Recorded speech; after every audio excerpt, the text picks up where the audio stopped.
2절까지 한 절씩 교독하겠습니다.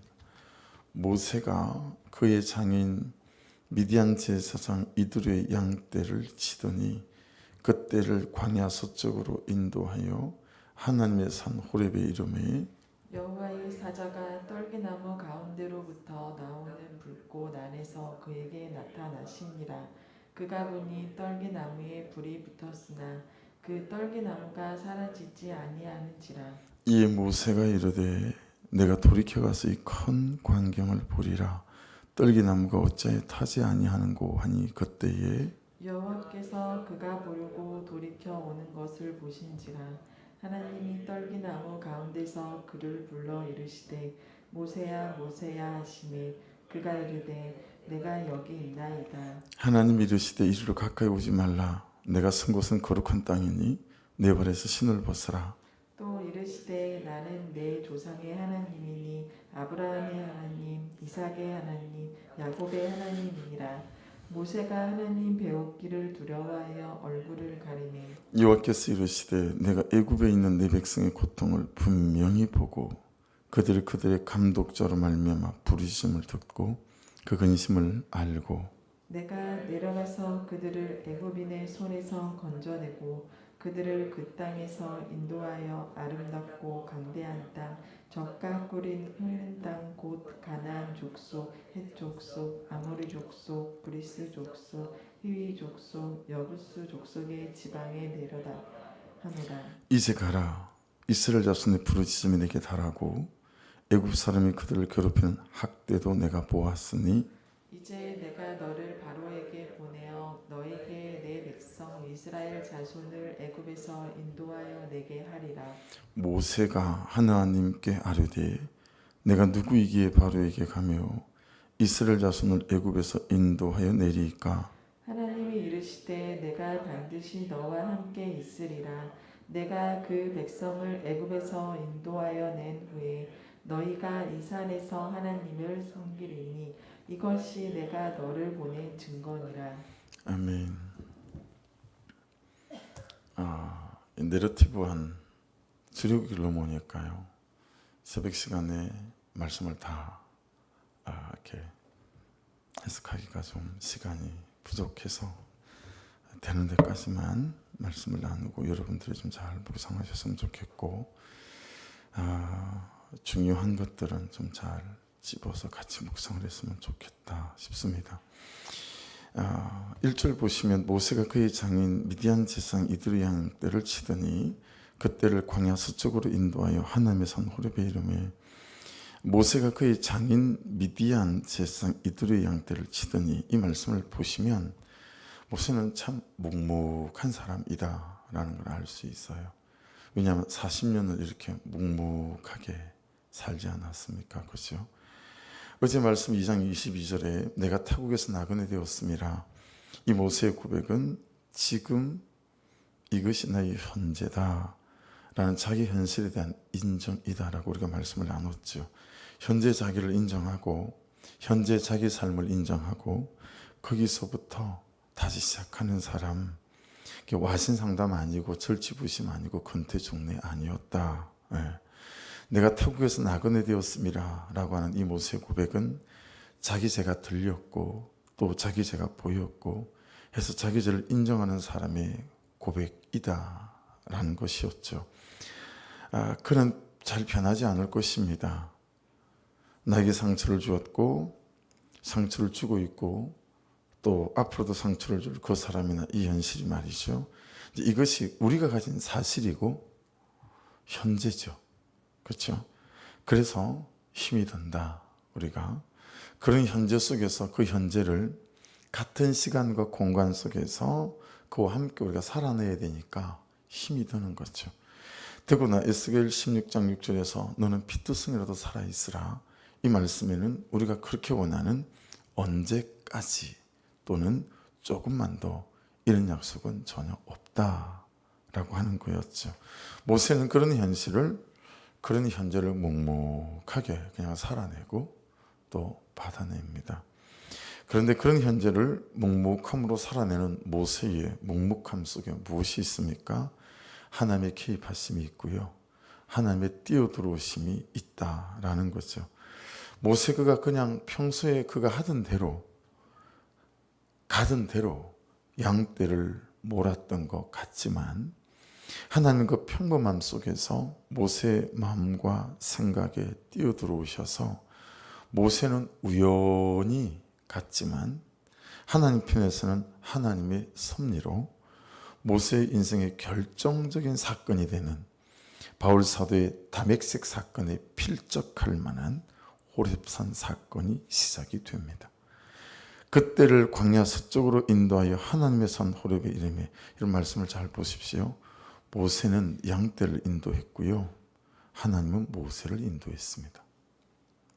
모세는 양떼를 몰았고요. 하나님은 모세를 몰았습니다. 여러분, 일상에서의 묵묵함으로 따라가는 이 걸음이 얼마나 중요한지 몰라요. 예. 그 평범함 속에 모세는 그냥 양떼를 몰았을 뿐이에요. 근데 하나님은 모세를 몰아가는 거죠. 그렇죠? 모세는 양떼를 인도했을 뿐인데 하나님은 모세의 삶을 인도하시고 저와 여러분의 삶을 인도해 가실 줄로 믿습니다. 잘 적용해 보십시오. 나는 묵묵합니까? 나는 묵묵하게 살아갔습니까?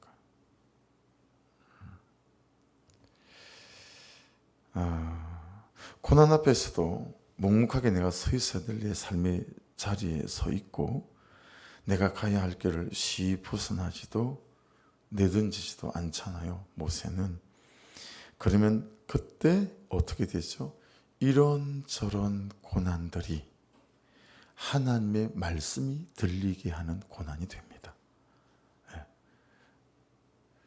근데 고난이 올 때마다 다 걷어차버리게 되면 그 속에서 하나님의 음성을 못 듣죠. 하나님이 들리지 않죠. 여러분, 구속사의 말씀이 들리게 하는 고난이 되고요. 그래서 우리는 믿음 안에서 고난이 축복이다라고 감히 말하는 담대함을 배우게 되는 거죠. 이런 일이 있고 저런 일이 인생에 있어도 내 죄를 고백하고 여러분 살아가다 보면 어느새 죄가 점점 힘을 잃어가고요. 내 완고함도 점점 힘을 잃어갑니다. 그런데 자꾸 도망가고 피하고 숨어버리고 외면하고 직면하지 않으면 내 죄가 힘을 잃을 길이 없고 내 완고함이 힘을 잃을 길이 없지요. 2절 보십시오. 여호와의 사자가 떨기나무 가운데로부터 나오는 불꽃 안에서 그에게 나타나시니라. 그가 보니 떨기나무에 불이 붙었으나 그 떨기나무가 사라지지 아니하는지라. 이에 모세가 이르되 내가 돌이켜 가서 이 큰 광경을 보리라. 떨기나무가 어찌하여 타지 아니하는고 하니 그때에. 여러분, 하나님 안에서 묵묵히 자기 삶을 살아온 모세에게 하나님이 주신 가장 큰 은혜가 뭐지요? 모세를 찾아오셨다라는 것입니다. 모세를 찾아오셨다라는 것. 그런데 좀 주목할 게 있죠. 뭡니까? 지극히 일상적인 일상 안에서 찾아오셨다라는 것에 주목할 필요가 있어요. 여러분, 떨기나무는 여러분이 집에 돌아가시다가도 고개만 들고 이렇게 보시면 보이는 우리나라 산에 있는 소나무사, 그 소나무랑 똑같은 나무, 그런 식으로 흔한 나무예요. 떨기나무는 쌀래기 나무라고 부르기도 하고, 제 시골에서는 또 뭐라고 비슷한 또 말이 있는데요. 그러니까 이 떨기나무는 소나무처럼 그렇게 생기지는 않았고요. 우리나라로 치면 대빗자루 있죠. 대빗자루. 시골에서 쓰는 그 대빗자루처럼 가지가 다 그렇게 생겼어요.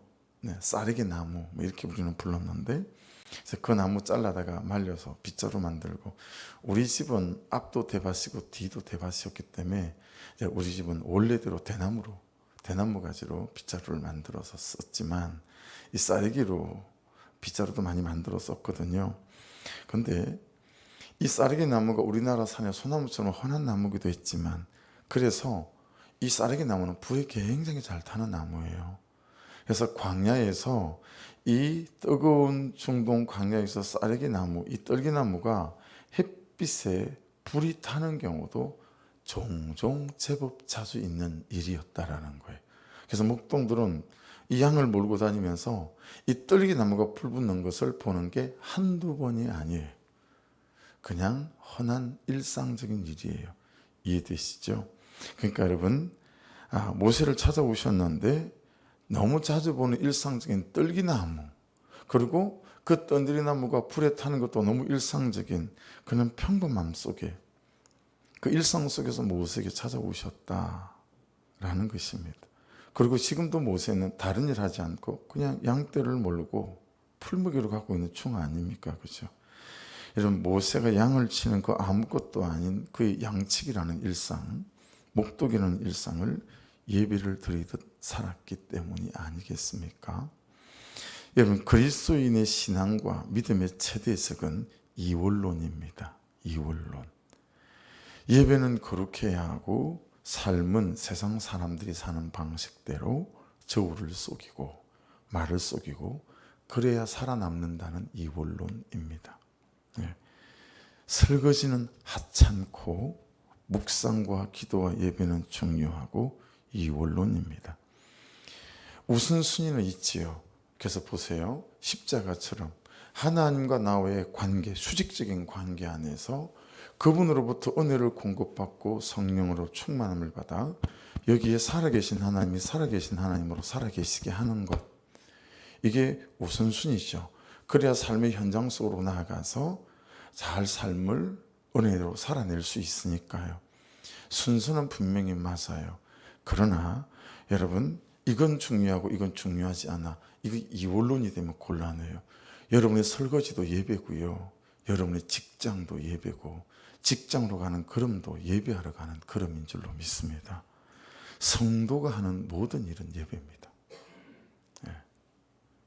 성도가 있는 모든 장소는 하나님의 지성소입니다. 성도의 모든 시간은 하나님의 임재가 있는 시간입니다. 그때 내가 변하고 내가 서 있는 장소들이 변합니다. 그리고 내가 만나는 사람들이 변합니다. 할렐루야. 근데 왜 우리가 서 있는 삶의 장소가 안 변하냐면, 우리는 예배실에서만 거룩해요. 우리는 큐티할 때만 거룩해요.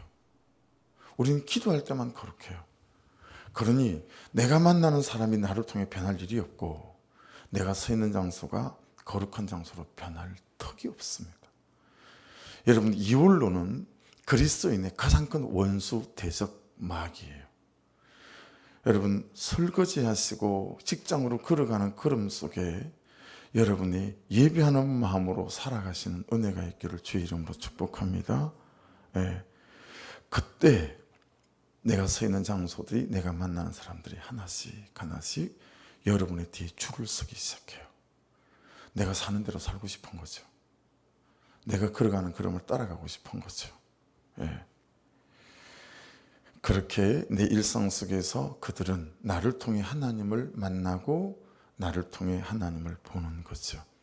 그러니 우리가 걸어다니는 성전이라 하시고, 고린도전서에서는 야, 네 심령 속에 하나님이 거하시는 성전인 줄 너는 알지도 못하니?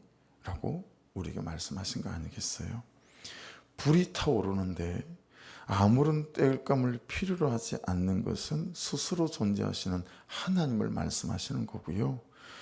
피어오르는 불에도 타지 않는 떨기나무는 애굽의 혹독한 박해에도 굳건히 살아낸 이스라엘 사람들의 삶을 상징합니다. 그러니까 여러분, 이 묵묵함 속에서 하나님은 하나님이 하시는 일을 묵묵히 하시고, 모세와 이스라엘 백성들은 그가 해야 될 일들을 묵묵히 일상 속에서 하는 거예요. 이게 여러분, 이 이론론, 이게 우리의 신앙이고 우리의 삶이어야 합니다. 그럼 부쩍부쩍 여러분이 잘하실 거고, 여러분의 주변의 사람들이 여러분을 보는 시선과 마음이 달라져서 우리와 같은 걸음을 걷고 싶어하는 그런 놀라운 일들이 서서히 일어나게 될 줄 믿습니다. 해서 4절을 보세요. 여호와께서 그가 보려고 돌이켜 오는 것을 보신지라 하나님이 떨기나무 가운데서 그를 불러 이르시되 모세야 모세야 하시매 그가 이르되 내가 여기 있나이다. 자, 하나님은 모세를 불렀어요. 그리고 모세는 대답했어요. 여러분, 이게 신앙입니다. 이게 신앙한다라는 것입니다. 이게 신앙생활입니다. 이게 믿음 생활입니다. 하나님은 여러분을 반드시 부르실 겁니다. 말씀 속에서. 아멘이시죠? 새벽마다 큐티하시면 말씀 속에서 우리를 부르세요. 너 이거 해라. 너 저거 해라. 너 그를 만나라. 너 여기 있어라. 우리가 할 일을 말씀하시고 갈 곳을 말씀하시고 우리가 어떻게 처신해야 될지를 말씀하시는 거예요. 그게 하나님이 하시는 일이에요. 우리가 하는 일은 뭐예요? 대답하는 것입니다. 네, 저 여기 있습니다. 어디로 갈까요? 어떻게 살까요? 대답하는 거죠. 모세는 3절에서 내가 돌이켜가서 이 큰 광경을 보리라 했고요. 4절에서 하나님은 그가 보려고 돌이켜오는 것을 보신지라 했습니다. 모세는 삶으로도 대답하는 사람이었고 하나님도 삶으로 응답하시는 분이시다. 다시 보세요. 내가 돌이켜가서 이 큰 광경을 보리라. 왜냐하면 항상 불이 나면 떨기나무가 싹 타고 없어졌는데 그러지 않잖아요. 그렇죠? 그 모습을 보시고 하나님도 그가 보려고 돌이켜오는 것을 보셨대요. 여러분, 우리가 삶으로 하나님이 말씀하시는 것에 대하여 대답하잖아요. 그러면 대답하는 우리의 삶에 대해서 하나님은 반드시 응답하십니다. 예. 나는 대답해야 하고 하나님은 응답하시고 이게 신앙생활이라고요. 예. 이게 내가 하나님을 신앙한다라는 거예요. 근데 하나님이 말씀하시는데 우리가 대답을 하지 않아요. 그러니 뭐도 없죠? 하나님이 응답도 하지 않았어요. 이것만 하시면 돼요. 말씀하시면 대답하시면 돼요. 뭘로? 삶으로. 그러면 하나님은 삶으로 대답하는 우리의 삶을 보시고 그분이 우리의 삶 속에 응답하시고 역사하세요. 이 단순한 원리가 내가 하나님을 신앙한다라는 의미고 내가 하나님을 신앙합니다. 이게 우리의 신앙생활이다라는 것입니다. 예. 하나님은 말씀으로 말씀하시고요. 나는 삶으로 대답하고요. 그랬더니 하나님은 우리의 삶 속에서 삶으로 응답해 주시는 것. 여러분 생각해 보세요. 이 얼마나 재미지겠습니까? 얼마나 감격 있겠습니까? 여러분 삶은 고될지 몰라도 신앙생활은 고되지 않거든요. 근데 우리의 이 생각 속에 고정관념이 있어요. 아, 신앙생활은 고되다. 뭐가 없어서 고되죠? 내가 대답하고 그 대답에 하나님은 응답하시고 예. 이게 없어서 여러분 고된 거예요. 고된 거예요. 아, 주일날 내가 이 말씀을 좀 나눴으면 했는데요. 어제 제가 죽을 뻔했어요. 저뿐만 아니라 여럿을 죽일 뻔했어요. 맨날 하는 일이에요. 매일 아침마다 하는 일이죠. 수백 번도 더 한 거죠 벌써. 백마역쯤에 아들을 학원에 내려주고 고향 예고에 딸을 내려주고 제가 돌아오는 길이 거룩한빛 강성교회 그 앞에서 좌회전을 바로 하면 바로 지하도로예요. 그 지하도로를 타고 한번 올라왔다가 그 다음에 지하도로를 한번 더 타요. 그리고 이제 금천으로 들어오거든요. 그 강성교회 앞에서 지하도로를 타는데 여러분 제가 반대 차선으로 들어간 거예요. 전 이렇게 본 적이 없어요. 저는 단 한 번도 일에 잘 실수가 많긴 한데 그냥 너무 평범하게 그냥 좌회전을 했어요. 그리고 거기 속도대로 80km 막 이렇게 해서 막 밟아가는데 차가 마주보고 오는 거 있죠. 8시 40분 50분 때니까 출근 시간대잖아요. 차가 2차선으로 신호가 풀렸나 봐요. 막 달려오는데 저 차들이 미쳤나. 그러고 쳐다보니까 내가 반대 차선으로 달리고 있는 거예요. 여러분 터널 안이 난리가 났습니다. 막 빵빵거리고 막 모든 차들이 줄을 서서 막 밀리고 이거 어떻게 할 수가 없는 거예요. 되돌아가야 되겠는데 그 2차선이니까 그 차를 돌릴 수도 없고 저쪽 차는 차가 쌩쌩 달리니까요. 저 어제 뉴스에 나올 줄 알았어요. 유튜브에 나오든가 저리 미친 놈이 있다 뭐 이렇게. 비상등을 켜고 쌍라이트를 계속 켜면서 그 터널을 빠져나오는데 여러분 식은 땀이 그러면서 제가 큰 깨달음이 생기지 않겠습니까? 야, 하나님이 나를 죽이시려면, 하나님이 어떻게 하시려면 충분히 하실 수 있겠구나. 내가 그렇게 미친 짓을 할 줄 몰랐다니까요. 내 인생에 없던 일이에요. 그 반대 차선으로 거기서 차가 쌩 달려오는데 거기를 여러분 80km로 막 달리고 있었으니 생각만 해도 끔찍하지 않으세요? 그러면서 야, 내가 이렇게 모질이구나. 야, 참 아무것도 아니구나. 그냥 생각할 때마다 그냥 소름이 쩍쩍 끼치는 거 있죠. 그래서 그 터널을 빠져나오자마자 반대 차선 넘어서 반대 차선으로 달려가지고요. 저기서 유턴을 하고 이렇게 왔거든요. 야, 그랬는데 내가 오는 걸 따라왔던 사람이 있는 거라. 근데 그 사람은 경찰한테 걸려가지고 이리 오세요, 이리 오세요. 그래가지고 경찰들이 막 반대 이제 신고를 받고 왔나 봐요. 아니 그 주변에 있었다. 그래서 2차선으로 달려온 2차선에 있는 차를 1차선 저쪽 2차선으로 막 차를 이렇게 밀어붙이고 그 차는 모닝이더라고요. 이렇게 스파크인가 조그만 차에서 이렇게 해가지고 이렇게 중앙선에다 세우는데 어떻게 하다가 나를 따라와가지고 여러분 잘 사십시오. 생각해 보세요. 여러분의 남편들이 여러분의 자녀들이 여러분 따르고 있다가 생각을 해보세요. 근데 여러분들이 모세처럼 사는데 모세를 따라오면 살 일이죠. 그렇죠? 근데 만일 여러분의 삶이 모세 같은 선택과 결정이 아니고 이원론으로 여기에서는 거룩하지만 삶에서는 하나도 거룩하지 않는, 그래서 여러분의 자녀들이 우리 엄마로는 인정이 되는데 목사님 집사로는 인정이 안 돼요. 이런다면 그래서 제가 그 장면까지를 보고 싹 지나오면서 다시 유턴해서 돌아왔으니까요. 야, 내 걸음 한 걸음 떼는 게 얼마나 중요한지 뼈저리게 또 느끼게 되는 거예요. 그러니까 마음이 좋아야 되는데 더 마음이 어려워졌어요. 목사의 삶, 힘들다, 이런 생각이 들었어요. 여러분, 하지만 반대로 생각하면 내가 말씀대로 한 걸음 제대로 옮겨 놓으면 수십, 수백, 수천의 사람을 살릴 수 있습니다. 할렐루야. 그게 우리의 부르심이고요. 그게 우리의 보케이션, 소명이라고 생각해요. 그러니까 여러분, 우리 재미지게 신앙생활 하십시다. 무거움이 아니라 감격이. 그렇죠? 내가 잘못 살아 잘못 길을 들어서 나를 따라와서 무거웠지만 만일에 그러지 않고 내가 사는 길을 가 내 뒤에 누군가 살아오는 걸음이 됐다면 얼마나 재미지고 감격이 있겠어요. 그러니 여러분, 우리가 신앙생활에 정말 재미지고 감격이 있었으면 좋겠어요. 여러분은 적용해 보십시오. 하나님께 대답을 잘 하시는 분이십니까?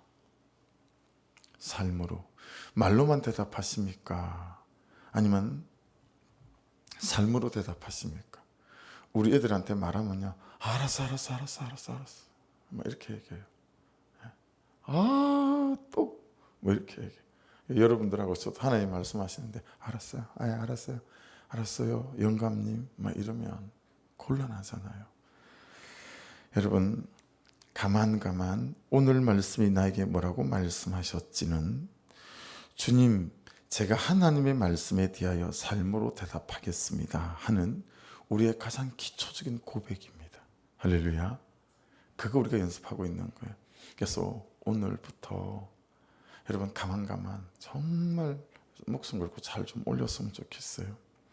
5절을 보십시오. 5절까지만 말씀을 나눌게요. 하나님이 이르시되 이리로 가까이 오지 말라. 내가 선 곳은 거룩한 땅이 내 발에서 신을 벗으라. 여러분, 하나님은 모세 이름을 2번 부르시죠. 성경에서 한 사람 이름을 2번 이상 부르는 건 이 하나님의 사랑과 관심의 표현입니다. 이 관용구예요. 그래서 모세야 이렇게 부르지 않아. 모세야 기훈아 이렇게 부르시는 거죠. 이게 관용구예요. 성경에서 사용하고 있는 관용구. 하나님의 사랑이나 관심을 표현하실 때 이렇게 하시거든요. 그러니까 여러분, 이런 거죠. 이수께서 우리 우리가 예수를 믿는다라고 하는 것은 하나님께서 우리 이름을 불러주신 것이고 우리의 삶을 불러주신 것이고 우리의 인생과 운명을 불러주신 것이라고 믿습니다. 불러주신 거예요. 우리 인생을 불러주시고 내 삶을 불러주신 것이요. 여러분 성경에서요 한 공간을 거룩하다라고 말씀하신 곳이 이곳이 처음이에요. 야 이곳은 거룩하니까 이 장소와 이 공간은 거룩하니까 네 신발 벗으라. 이 공간이 거룩하다라고 말씀하신 곳이 이곳입니다. 자 어떻게 적용해야 되죠? 일상과 관련해서 여러분의 가정이 거룩한 공간이에요. 설거지하는 그 공간이 거룩한 공간이고 여러분의 직장이 거룩한 공간이에요. 여러분 그곳에 하나님 계시면 그곳이 거룩한 공간으로 구별될 수 있음을 믿습니다. 여러분 창세기에서는 뭐가 거룩하다고 하셨죠? 시간이 거룩하다고 하셨죠. 어디에서요? 안식일을 거룩히 지키라. 시간을 거룩히, 이 주일을 시간을 거룩히 구별시킨 거잖아요. 여러분 우리의 주일만 거룩합니까? 또한 여러분의 일상의 모든 시간도 거룩한 시간입니다. 여러분 주일날 예배하셔서 거룩함으로 채우셔서 일상의 시간을 거룩함으로 점령시키는 은혜가 있기를 주의 이름으로 축복합니다. 여러분 신발을 벗는다, 신발을 벗어라라고 하는 거 우리가 올싹 새벽 예배 때마다 신발을 벗고 성만찬에 참여하지 않습니까? 성찬에. 여러분 신발을 벗는다는 건 내가 하나님을 주인으로 인정한다라는 거거든요. 내가 하나님을 주인으로 인정합니다. 그래서 여러분 제사장들은 성전에서 맨발로 사역했습니다. 성전에서 신발 신지 않았습니다. 2001년에 이스라엘 가봤더니 회당에서도 랍비들은요 맨발로 제사장의 축도를 선언하더라고요. 그러니까 신발을 벗는다는 건 하나님을 하나님으로 인정하는 것을 말합니다. 하나님을 하나님으로 인정이 되는 것을 말합니다. 여러분 왜 신발을 벗으라고 한 거죠? 그것이 모세의 사역의 시작이고 출발점이에요. 여러분 생각해 보세요. 우리가 이것이 안 돼요. 우리는 이것도 없이 망가지를 해요. 여러분 하나님은 이제 모세를 호르단신으로 애굽에 보내야 합니다. 그렇죠? 그런데 하나님은 자신이 있었습니다. 모세가 하나님을 하나님으로 인정만 한다면 하나님은 자신이 있었습니다. 아멘이시죠? 여러분도 하나님 여러분에게 자신이 있어요. 뭐만 하시면 하나님을 하나님으로 인정만 하시면 하나님은 거칠 게 없이 여러분의 인생 속에 하나님이 일하실 수 있는 줄로 믿습니다. 그러니 여러분 우리가 적용해 보셔야 돼요. 나는 하나님을 하나님으로 인정하는가? 그게 뭐라고요? 신발을 벗는 거예요. 주인으로 인정하는 거예요. 여러분 이 아침에 우리가 우리 자신을 살펴야 할 것도 내 꿈, 내 실력, 내 성실함, 내 열정, 내 건강 뭐 이런 게 아니에요. 우리가 정말 이 아침에 살펴야 할 것은 내가 하나님을 하나님으로 인정하는가? 내가 하나님이 하나님으로 인정되는가? 이 질문에 정직하게 대답하셔야 합니다. 이게 되어지게 되면 여러분 그 7절 그 밑에 이제 7절부터 쭉 나오는 말씀들 이 말씀이 어떤 말씀인지 여러분 말씀이 잘 해석되어 있고 적용될 수 있을 거라고 봅니다. 기도하겠습니다. 오늘 아침에 참 중요한 메시지는 이론론, 이원론이라는 거고요. 그 묵묵한 일상 속에 찾아오시고 역사하셨다라는 거죠. 그리고 신발을 벗는 거 내가 하나님을 하나님으로 인정하기만 하면 딱 이거 한 가지만 있으면 하나님은 모세를 애굽으로 집어넣는데 아무런 두려움이 없었어요. 이거 한 가지 하나님께서 딱 하고 싶으셨던 거죠. 여러분에게 저에게도 다르겠습니까? 오늘 이 하루 사시면서 하나님 내가 하나님을 하나님으로 인정하게 하소서 해서 이 가슴에 이 심령에 내가 살아계신 하나님을 살아계신 하나님으로 살아있게 해주셔서 모든 사건 앞에 거하게 하시고 모든 사람 앞에 거하게 도와주십시오. 하나님 참으로 내 모든 시간과 장소를 거룩하게 구별하게 도와주시고 해서 내가 만나는 그 사람, 내가 만나는 그 공간도 나를 통해 하나님을 보고 변화되어지는 이 은혜를 누리고 살아가는 인생이 되게 도와주옵소서. 기도하시고 우리 선교사님들 놓지 마시고 병꽃 소망의 교회가 쉽지 않은 것 같아요. 어제 카톡이 왔는데 목사님 저는 교회를 개척하는 목사로서는 부족한 것일까요? 뭐 이렇게 막 카톡이 왔어요. 힘이 든다는 얘기죠.